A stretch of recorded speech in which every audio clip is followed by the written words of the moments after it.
आज की जो हमारी क्लास है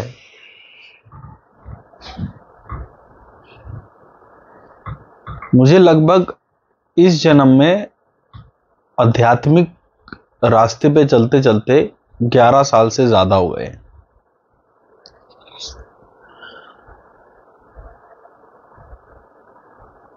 और उस दिन मैं इंट्रोस्पेक्ट कर रहा था कि क्या कोई ऐसा रास्ता है कि आने वाली जनरेशन के लिए या उसके लिए जिसके पास प्यास है, क्या हम उसका रास्ता कम कर सकते हैं?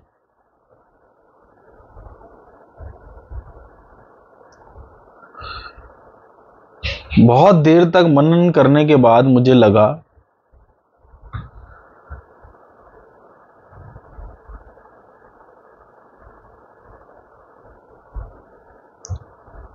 कि अगर इंसान में सच में प्यास हो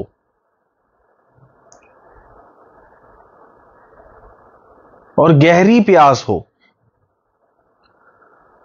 तो ये 11 साल के सफर को 1 महीने तक लाया जा सकता है। अष्टावक्र जी तो कहते हैं कि अभी जाग और अभी जान जा। अष्टावक्र से किसी ने पूछा, राजा जनक ने, कि कब मिलवाओगे परमात्मा से? तो उन्होंने कहा कि अभी जाग और अभी जान जा। क्या जान जा? कि यू आर ऑलरेडी एनलाइटेंड। क्या जान जा? कि जिसको तू ढूंढ रहा है उसको ढूंढने की ऐसी कोई बात नहीं है। जब तू जागेगा तो तुझे पता चलेगा वो ऑलरेडी तेरे पास है। अभी जाग, शब्द सुनो, अभी जाग और अभी जान जा। यानी जो मुद्दा है वो पाने का नहीं है, जो मुद्दा है वो जागने का है। आप समझ रहे हो? पाया नहीं जा सकता परमात्मा को। क्यों नहीं पाया जा सकता? क्योंकि जो तुम्हारे पास ऑलरेडी है उसको कैसे पाओगे? जागा जा सकता है कि वो मेरे पास ऑलरेडी है। जब गौतम बुद्धा जी को एनलाइटनमेंट हुई तब उनसे भी पूछा गया कि क्या पाया? उन्होंने कहा कुछ नहीं। कह रहे ये कैसी एनलाइटनमेंट है? कहते खोया, अहंकार खोया, क्रोध खोया, मोह खोया, अटैचमेंट खोई, अविद्या खोई, बेहोशी खोई। तो पाया क्या उन्होंने? पाया, जागृति पाई, जागे। और जाग के ये पता लगाया कि परमात्मा को पाया नहीं जा सकता। ये जो एनलाइटनमेंट एनलाइटनमेंट एनलाइटनमेंट कहते हैं, एनलाइटनमेंट का मतलब है जागना, लाइट में आना। आप समझ रहे हो? कोई स्टेज नहीं है जो तुम्हें मिल जाएगी, बस एक जागृति उठ जाएगी। तो जब वो कह रहे हैं अभी जाग और अभी जान जा, यानी जानने के पीछे नहीं भागना। क्या करना है? जाग पर ध्यान देना है। किस पर ध्यान देना है? जाग पर, कि कैसे जागूं। अब है क्या, जैसे लगभग 2.5 साल हो गए हृदय देश में या ब्रह्मरंध्र में हमने परमात्मा तत्व को देख लिया है। ठीक, कितने साल हो गए हमने नाद सुन लिया है। फिर हमने ये प्रैक्टिस करी कि नाद के सोर्स पे जाओ, और हम खो जाते थे, समाधि में चले जाते थे। यानी हम सबको ग्लिम्सिस हो चुके हैं। क्या कभी आपने सोचा कि जब इतने ग्लिम्सिस हो गए हैं, जब इशारा पता चल चुका है, जब हम उस रास्ते पे चल भी चुके हैं, तो फिर वो क्या चीज है जो हमें माया में बार बार खींच खींच ले आती है?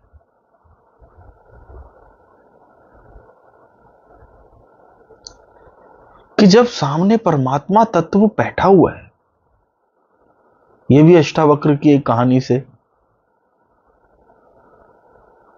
एक बार क्या हुआ, राजा जनक राजा थे।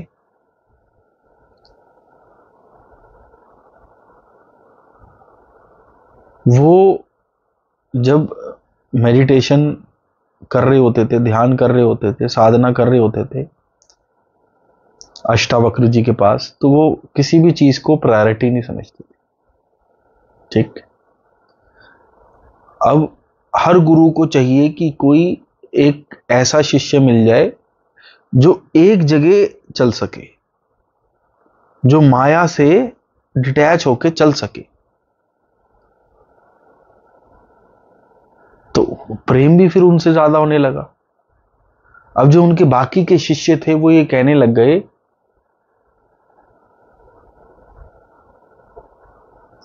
कि ये राजा है ना, इस वजह से गुरुजी ऐसे कर रहे हैं। हर बार ऐसे ही होता है।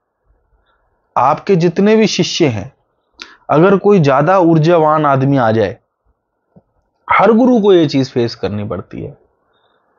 तो ये एक सच है कि गुरु एक नजर में सबको बराबर समझता है। ठीक।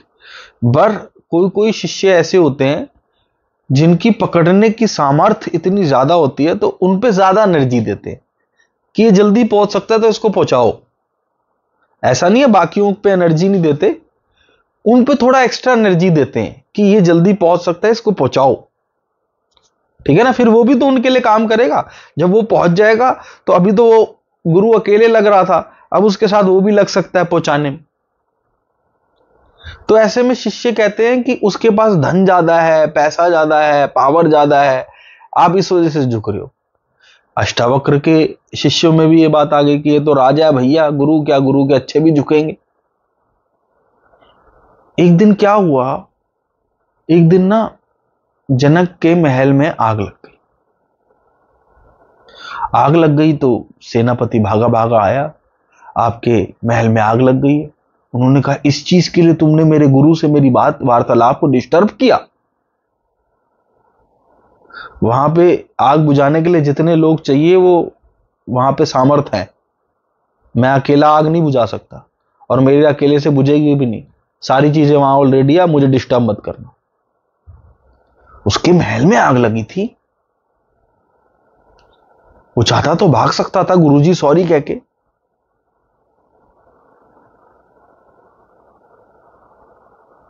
उसके 5-10 दिन बाद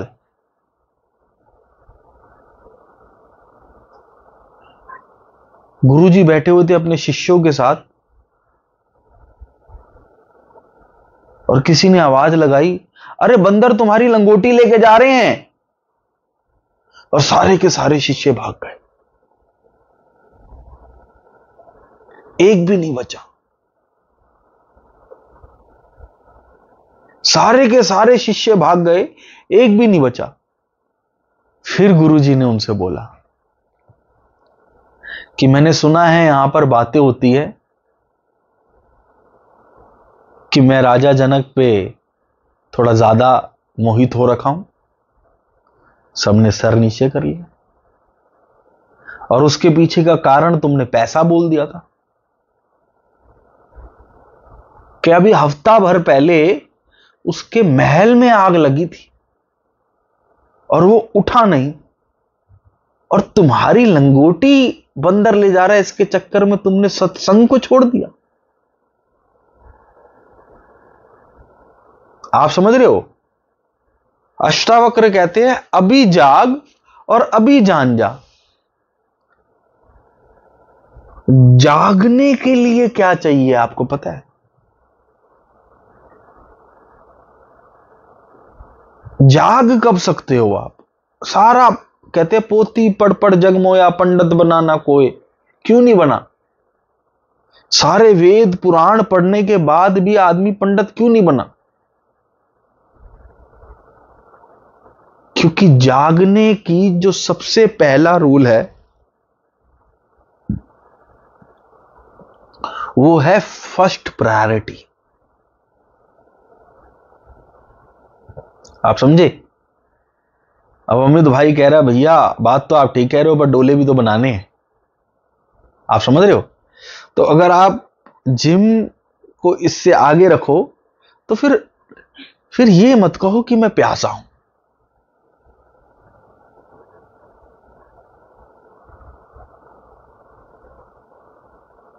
एक बार एक आदमी गया एक संत के पास, भाई साहब पैर दबाए दिन रात सुबह शाम, और उससे कहता कि मुझे ध्यान सिखा दो, ध्यान सिखा दो, ध्यान सिखा दो। उसने कहा सुबह 5 बजे गंगा तट पे आ जाना। वो 5 बजे पहुंच गया, कह रहा डुबकी लगाओ। उसने डुबकी लगाई, उसने ऐसे पकड़ लिया उसको बुद्धि से। वो हड़बड़ाने लगा, हड़बड़ाहट बढ़ गई, उसने खाली कर दिया। वो कह रहा गुरुजी क्या कर रहे हो? कह जब प्यास इतनी जग जाए तब आ जाना। तो अध्यात्म में कोई भी ज्ञान का ज्यादा महत्व नहीं है, क्योंकि वो अहंकार की पुष्टि करता है। अध्यात्म जिसने पाया, मतलब ज्ञान, ऊर्जा, एकाग्रता, इच्छा, ऐसी बहुत सारी चीजें हैं, पर एक चीज की कमी है अगर किसी में और वो नहीं पहुंच पा रहा, चाहे उसमें बाकी सब चीजें हैं, और सिर्फ एक ही चीज है उसके अंदर और बाकी कुछ भी नहीं है और वो पहुंच गया, तो वो चीज है कि अंदर इतना ज्यादा प्रायोरिटी हो उसकी कि उसके आगे कुछ ना दिखे।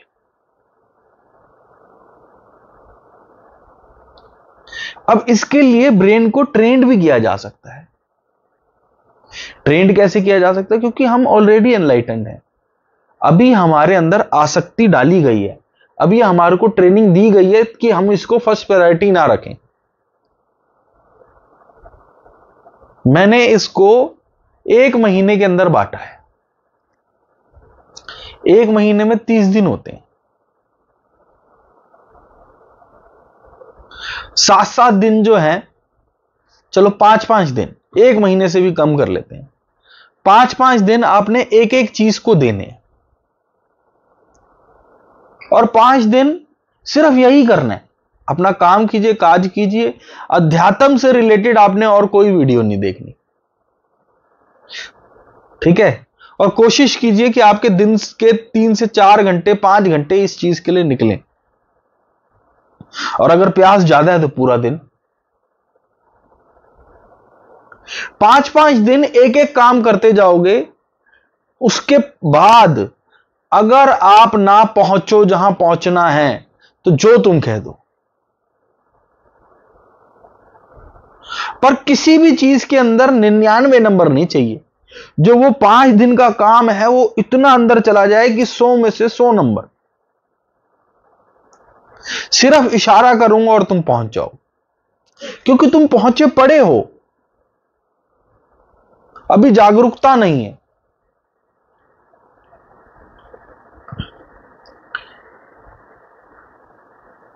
इसकी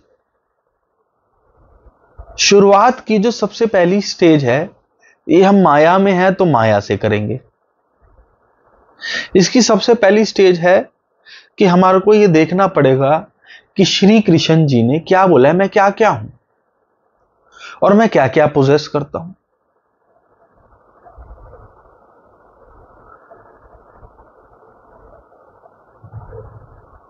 गीता के 10वें अध्याय में उन्होंने बताया है कि मैं क्या क्या हूं,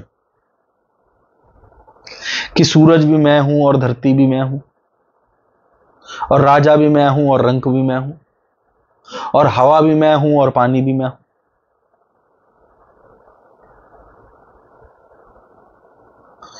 तो क्योंकि अभी आप शरीर हो तो आप ये समझ नहीं पाओगे कि कैसे वो सब कुछ है, ये आखिर तक आपको समझ आ जाएगा। पर शुरुआत में आप ये समझो कि जो मूर्ति आपने श्री कृष्ण की बना रखी है, ये आपके हमारे लिए नहीं है, बेसिक से स्टार्ट है, ठीक है? अगर आप जानते हो कि सांसों के माध्यम से आप साध चुके हो उनके निराकार स्वरूप को, ठीक है ना, तो उस स्वरूप के अंदर देखना है। और अगर आप आकार स्वरूप में उनको देखते हो अभी, तो आकार स्वरूप में देखना है। आपने ये देखना है कि इस जीवन की हर एक चीज आपके विचार, आपके दोस्त, आपके दुश्मन, आप जो चाहते हो, जो आपके पास है, ये सूरज, ये धरती, ये आसमान, ये प्लैनेट्स, ये सब वो पोजेस करते हैं। ठीक? तो 4 दिन तक, 4 से 5 दिन तक आपने बस इस चीज के होश में रहना है कि ये सब कान्हा का है। ये कान्हा पोजेस करता है, ये कान्हा पोजेस करता है, ये कान्हा पोजेस करता है। मन में विचार आएगा, वो विचार चाहे अच्छा हो या बुरा हो, वो दोनों कान्हा पोजेस करते हैं। दुर्योधन भी कान्हा है और अर्जुन भी कान्हा है। आप समझ रहे हो? ऐसा कुछ भी नहीं है जो कान्हा से अलग हो। तुम्हारा गलत से गलत विचार कान्हा पोजेस करते हैं। समझ रहे हो? सब चीज कान्हा है। 5 दिन तुम्हारे को इस उसमें रहना है कि सब कुछ कान्हा है। 5 दिन के अंदर आप हर एक चीज से एक न्यूट्रल बिहेवियर में आ जाए। फिर अच्छा क्या और बुरा क्या?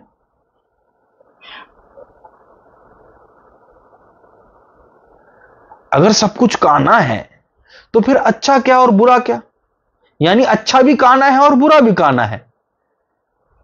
आप समझ रहे हो? माया की 5 मिनट में इसको समझाया नहीं जा सकता, इसकी प्रैक्टिस करनी होगी।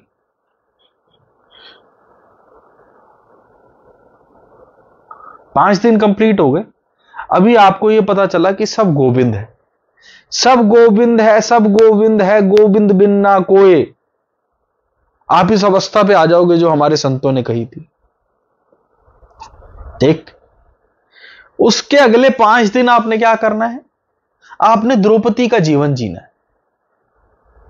For next 5 days you are going to become Draupadi.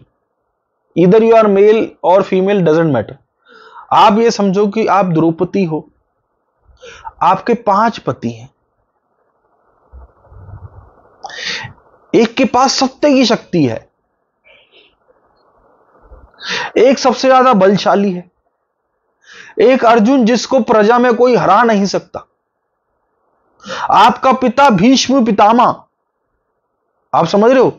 Bhishma Pitamah जैसे आपके पिता, जो उस जहां पे आपके कपड़े उतारे जा रहे थे, उनसे ज्यादा ताकतवर उस जगह कौन था?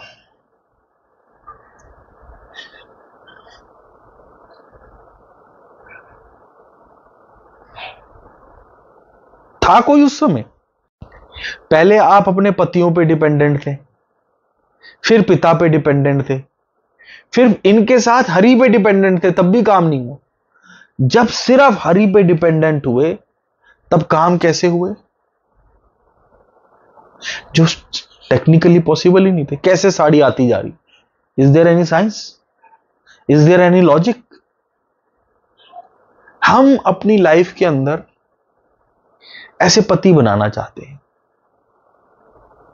हमारे हिसाब से धन,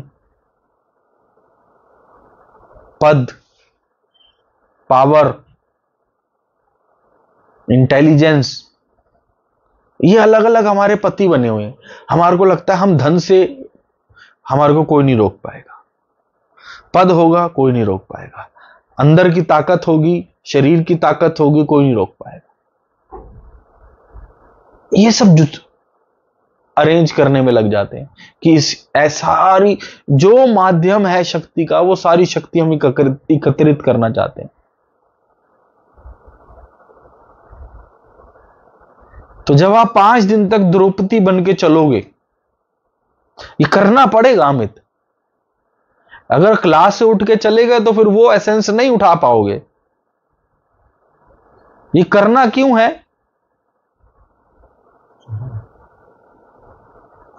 होल्ड करो ना। जब आप ये कर लोगे, जो दूसरा चरण है, तो माया जो आपको उलझाती है, जो आपको अपनी तरफ खींचती है, वो खींच खत्म हो जाएगी।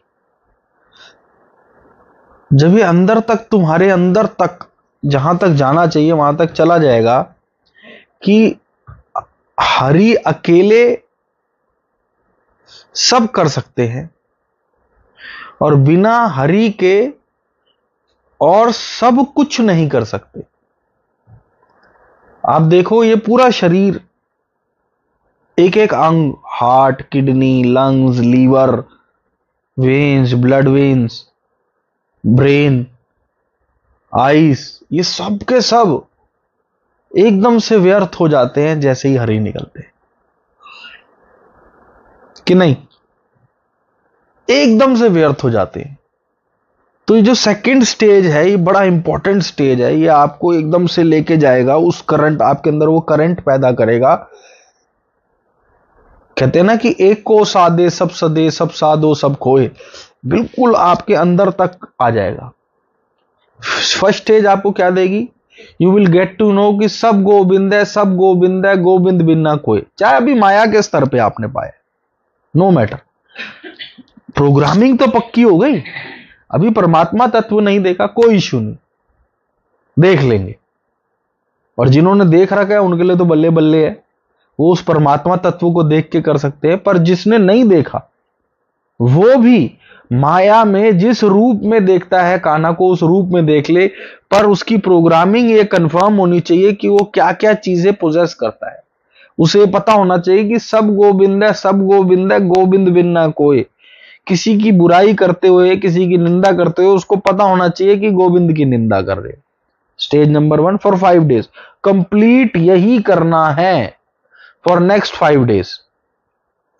उसने द्रौपदी बनना है।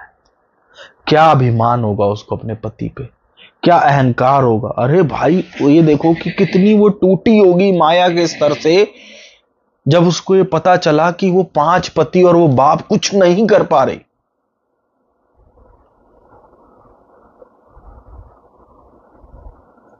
आप समझे? ऐसा शक्तिशाली आदमी को लगभग तब पता चलता है जब उसको कोई लाइलाज बीमारी लग जाती है।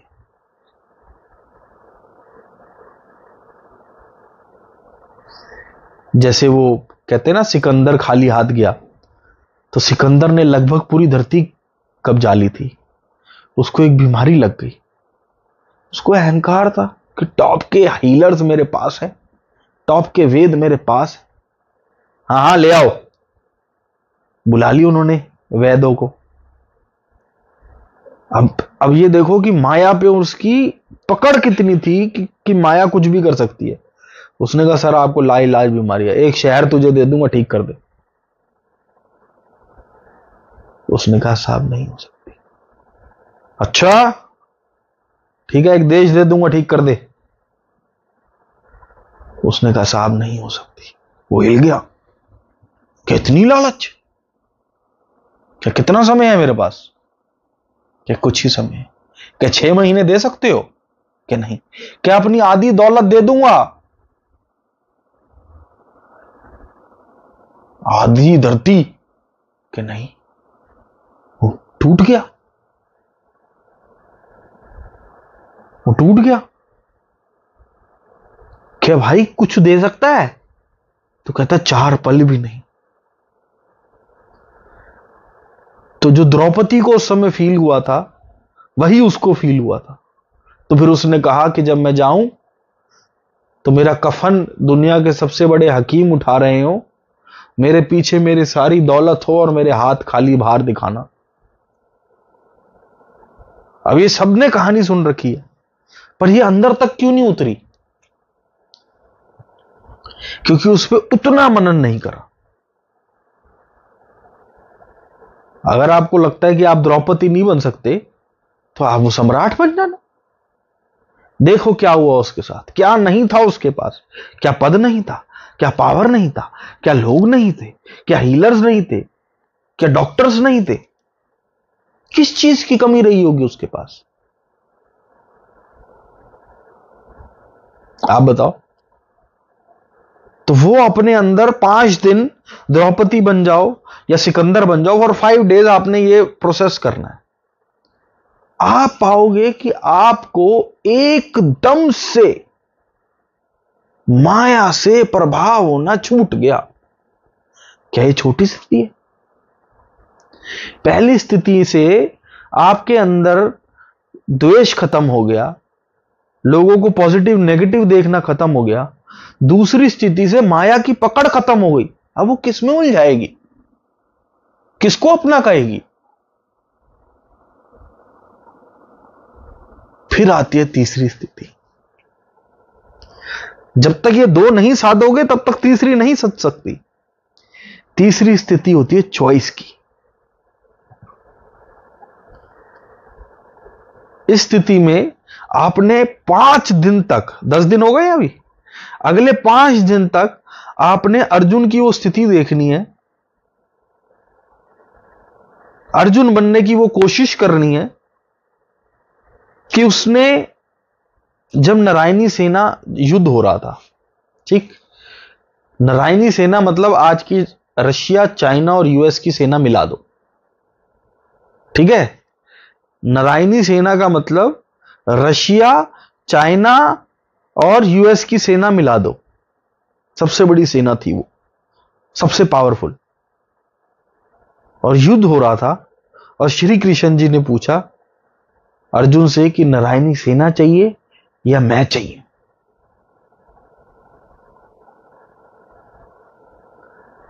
आप समझे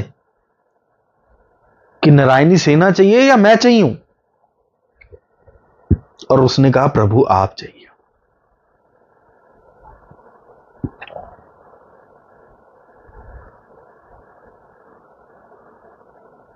उसने क्या कहा? प्रभु आप चाहिए हो। अब थोड़ी सी पीछे बात लेके जाता हूं।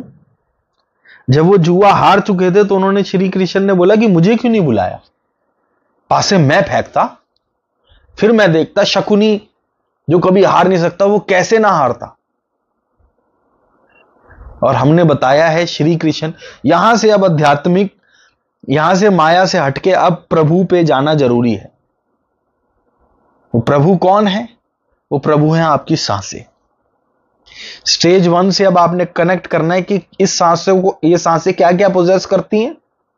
सूर्य भी ये है, चांद भी ये है, धरती भी ये है, 5 एलिमेंट भी ये हैं, सोच भी ये है, शरीर भी ये है, हर तत्व जिसके अंदर ऊर्जा है, सारी मिल्की वे गैलेक्सी, ऐसे हजारों गैलेक्सी, ये सब ये कान्हा के अंदर आता है।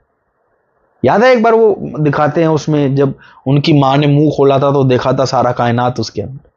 तो ये सब उन सांसों के अंदर है। और गोविंद क्या है? सांसें। तो अगर एंड में बताऊंगा कि गोविंद की सांसें कैसे होती हैं। अगर पांडवों ने गोविंद की सांसें ले ली होती तो वो जुआ हारते ना। गोविंद ने कहा था ना कि मुझे चलने देते, यानी उस सांस में गोविंद होते। सांस तो आप अभी भी ले रहे हो, वो गोविंद पोजेस कर रहे हैं, पर अभी उसमें गोविंद नहीं है। गोविंद पर आपकी जागरूकता नहीं है ना गोविंद की। अब ये जो थर्ड स्टेज है जिसमें समर्पण चाहिए प्रभु के लिए, ये स्टेज के लिए वो ये कहना चाह रहे हैं कि आपके सामने कोई भी बड़ी से बड़ी ताकत आए, मैं बहुत बार गिरा हूं, उसके बाद आपको बता रहा हूं। बहुत बार, हमेशा ऐसे होता था कि मैं गोविंद को साधता था।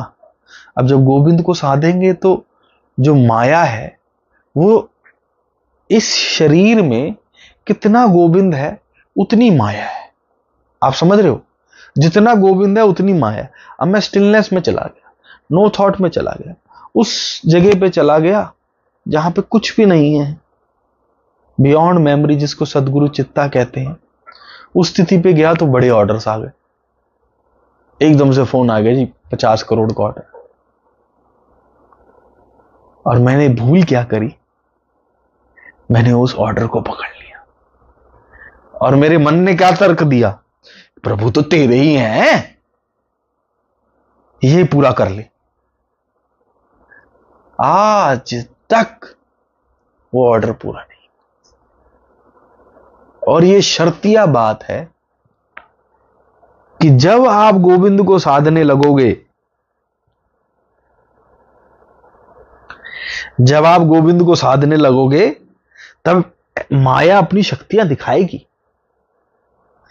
तब ये 5 दिन का मनन इंपॉर्टेंट है कि कितना बल चाहिए होगा, कितना विश्वास होगा अर्जुन में कि उसने नारायणी सेना छोड़ दी।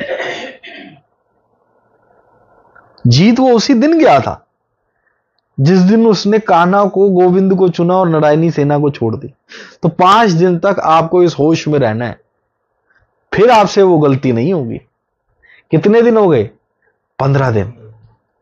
अब इसकी अगली बार डाउनफॉल में श्री कृष्ण जी ने, कहते हैं, एक बार उसकी चुटकी लेते हुए कहा कि हार मुश्किल है तेरी, हार जीत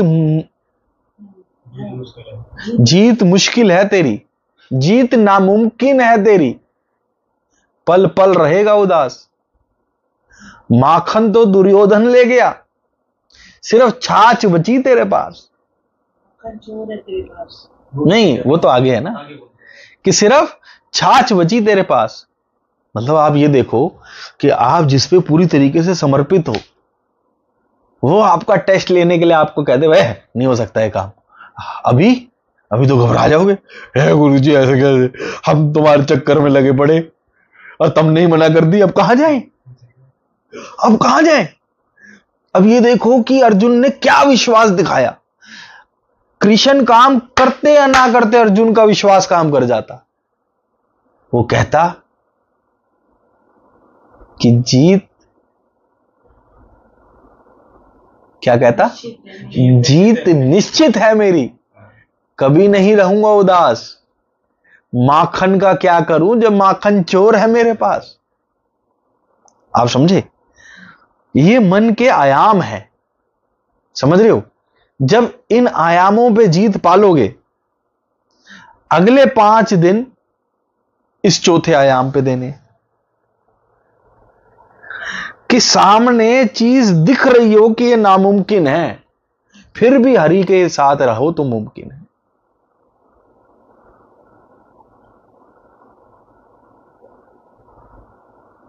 आपको लगेगा ये क्या, इससे क्या होगा, पर पहला 5 दिन कंप्लीट कर लोगे ना, पहले 5 दिन तो आपको पता चल जाएगा कि आपके साथ क्या हुआ। 20 दिन हो गए,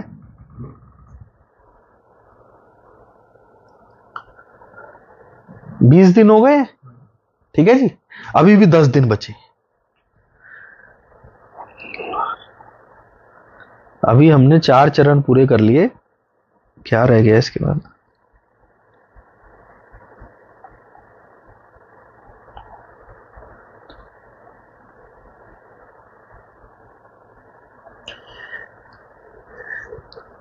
अब आपको ये पता होना चाहिए कि गोविंद क्या है, कि गोविंद ये सांसें हैं, ठीक। और उसमें कहा गया है कि सांस सांस सिमिरो गोविंद, मनि अंतर की मिट जाए चिंत, पूरे गुर का सुनी उपदेश, पार ब्रह्म निकट कर पेख। ये जो सांस ले रहे हो, ये हृदय देश से लेनी है। ये जो 4 स्टेजेस तुमने कंप्लीट करी है, ये समझ लो अब माया तुम्हारे आगे पीछे भी नहीं घूम सकती, क्योंकि तुमने वो बल पा लिया। वो पॉजिटिव नेगेटिव में नहीं उलझा सकती, वो स्टेज पहली हो गई। वो ये नहीं कह सकती कि काम कर ले, इसके लिए छोड़ दे, उसके लिए छोड़ दे, वो स्टेज सेकंड हो गई। वो ये नहीं कह सकती कि इससे ज्यादा कुछ इंपॉर्टेंट है, जो शक्तियां, जो सिद्धियां आएंगी, क्योंकि वो 3rd चरण में तुमने पूरा कर लिया। और अगर प्रभु ने भी खुद कोई लीला रची और अपने से दूर करना चाहा, साक्षात प्रभु ने, तो वो तुमने 2nd स्टेज, 4th स्टेज में खत्म कर दिया। कि अगर वो भी चुटकी ले रहे होंगे तो तुम्हारा विश्वास इतना होगा कि नहीं आप। तो जब ये 4 स्टेजें पूरी हो जाएंगी, पांच पांच दिन। अब देखो कितनी बड़ा जीवन है, उसमें पांच पांच दिन देने हैं, पांच पांच दिन। अब आती हुई सांस के साथ आना है और जाती हुई सांस के साथ जाना है। हृदय देश में आंख बंद करनी है। ये जो सांस आ रही है इसके साथ आना है, ये जो सांस जा रही है इसके साथ जाना है। ये जो सांस आ रही है ये गोविंद है, ये प्यारा है, ये सब कुछ है और ये कुछ भी नहीं। बस यही एक तुम्हारा है। इस होश में इसके साथ आओ और इस होश में इसके साथ जाओ।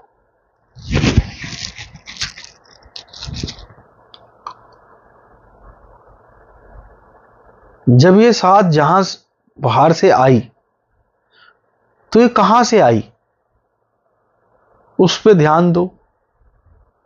फिर इस सांस के साथ साथ चलते रहो और देखो ये कहां गई। ये जहां से आई और जो जहां से गई वो बहुत ही मैग्निफिसेंट, बहुत ही आकर्षित तत्व हैं, उसमें उलझ मत जाना। तुम्हारा चित्त बस इस गोविंद के साथ लगा हो।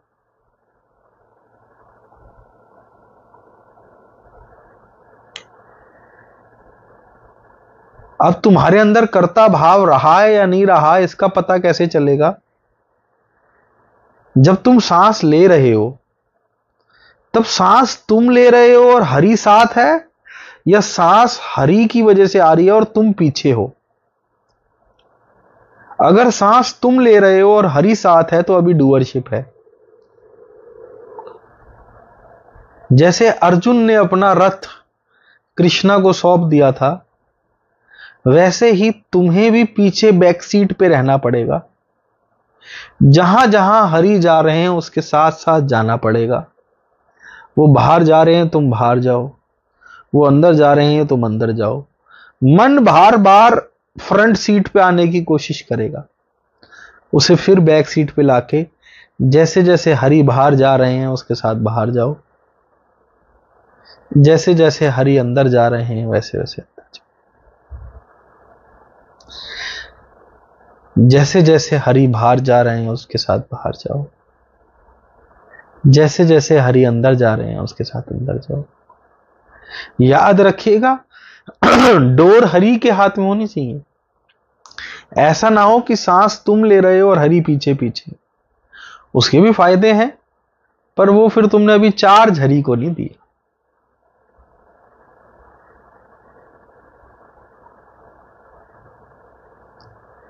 अब जब तुम ये कर रहे होगे तो हेडलेस हो जाइएगा। वैसे तो हेड के पास जो पावर थी वो तुम 20 दिन में खत्म कर चुके हो, पर फिर भी हमें कोई रिस्क नहीं लेना। कभी किया करते थे, माकूल मौका देखकर रफ्ता रफ्ता करने की आदत सी पड़ गई। अभी हेडलेस होके कीजिए, एक समय आएगा कि तुम्हारे को ऐसे लगेगा कि हेड है ही नहीं। सारा करंट बस हार्ट से ही जा रहा है, इलेक्ट्रिसिटी विचारों की तरफ जा ही नहीं रही। आदमी कहेंगे विचार नहीं आएंगे तो कैसे काम होगा? तो सोचने से काम नहीं होता साहब। सोचे सोच ना होवी चाहे सोची लखवार। अडानी अंबानी पैसों के लिए नहीं सोच रहे होंगे और रिक्शे वाला हर वक्त पैसे के लिए सोच रहा होगा। भूखा आदमी खाने के बारे में सोचता रहता है और जिसका पेट भरा होता है वो खाने के बारे में सोचता ही नहीं। भूखे आदमी को चारों तरफ खाना दिखता है और जिसका पेट भरा होता है उसको दिखता ही नहीं। आप देखो, आपको भूख लग रही हो, आपको एकदम से वो रेस्टोरेंट दिखने लग जाएंगे जो पहले नहीं दिखते थे।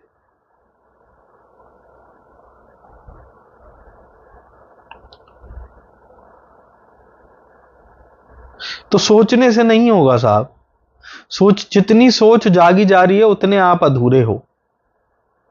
ये सिर्फ जब आप कंप्लीट ब्रीदिंग करने लग जाओगे।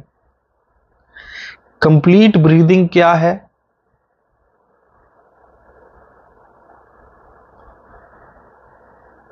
सांस आई, तुम पीछे पीछे हो और पूरे होश में हो वो सांस कहां तक जा रही है और कहां अंदर चली गई। सांस गई और वो कहां से आई जाने के लिए, तुम पूर्णता उसके होश में हो, उसके प्रेम में डूबे पड़े हो और तुमने बैक सीट ले रखी है और वो चली गई। मात्र 15 मिनट ये करने से आपको उस स्तर की शांति मिलेगी जो माया का कोई भी तत्व नहीं दे सकता।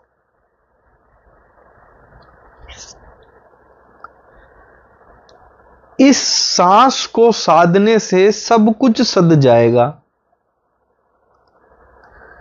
तुम्हें पता चलेगा कि समय भी इसी में ही है, काल भी इसी में ही है, ग्रह भी उसी में ही है।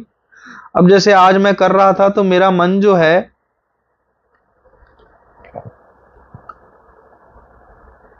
वो मुझे कहीं ना कहीं उलझा रहा था। तो मैंने एकदम से देखा कि इस सांसों के अंदर ऐसी लाखों करोड़ों अरबों खरबों धरतियां हैं।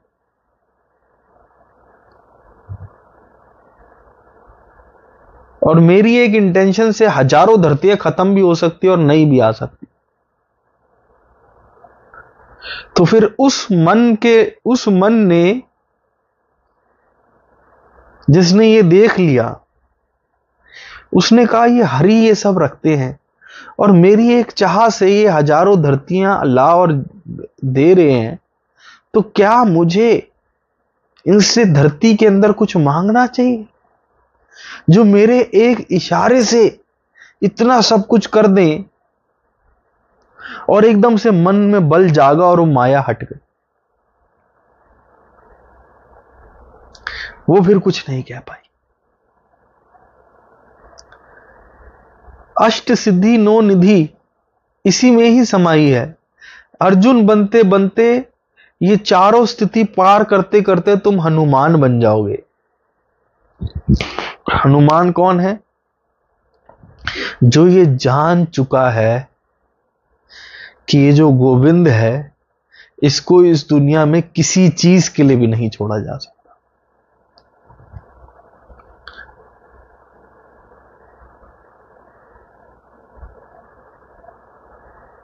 देव और दानव लड़ रहे थे कि लक्ष्मी मुझे चाहिए, मुझे चाहिए, मुझे चाहिए।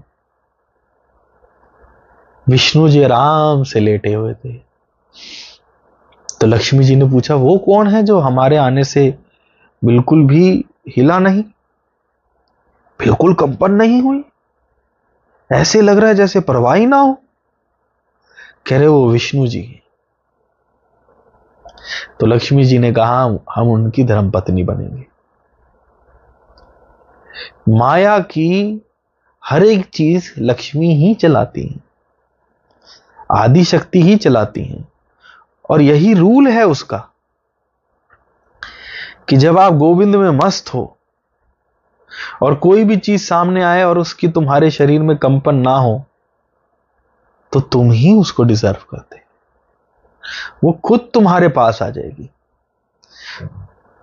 अगर ये पहले के 4 स्टेज कर लिए और हेडलेस होके ध्यान कर लिया तो कंपन नहीं रह सकती, नहीं रह सकती, नहीं रह सकती। और ये गोविंद के साथ रहना, तुम दोनों तरफ के पार ब्रह्म देखने लग जाओगे, दोनों संध्या देखने लग जाओगे, जहां से सांस आई और जहां से सांस गई। और अगर फिर उस संध्या में उलझो ना तो ये पूरा शरीर परमानेंट प्रकाशित हो जाएगा। यानी जब कृष्णा के पूरे होश में रहे तब राधा आ गई। ये जो शरीर में प्रकाश दिख रहा है, ये जो शरीर प्रकाशमान हो गया, यही राधा है, यही अंतिम स्थिति है, इसी में ही रहना है। सत्य चित आनंद, ये राधा ही आनंद है।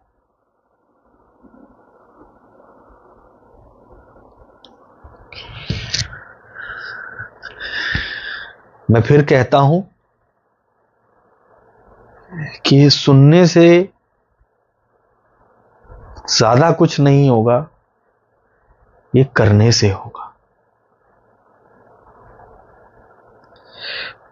और कुछ नहीं तो पहले 5 दिन की क्लास करके देखो, तुम्हें अपने मन पे फर्क पता चल जाएगा। आज से 3 साल पहले सत्य को जान लिया था मैंने। बार बार जो मैं गिरा वो इन्हीं 4 अवगुणों की वजह से गिरा। तो अगर आप इन 4 अवगुणों को ही ठीक कर लो तो यू आर ऑलरेडी एनलाइटेंड। जाग जाओ और जान जाओ। शुक्रिया।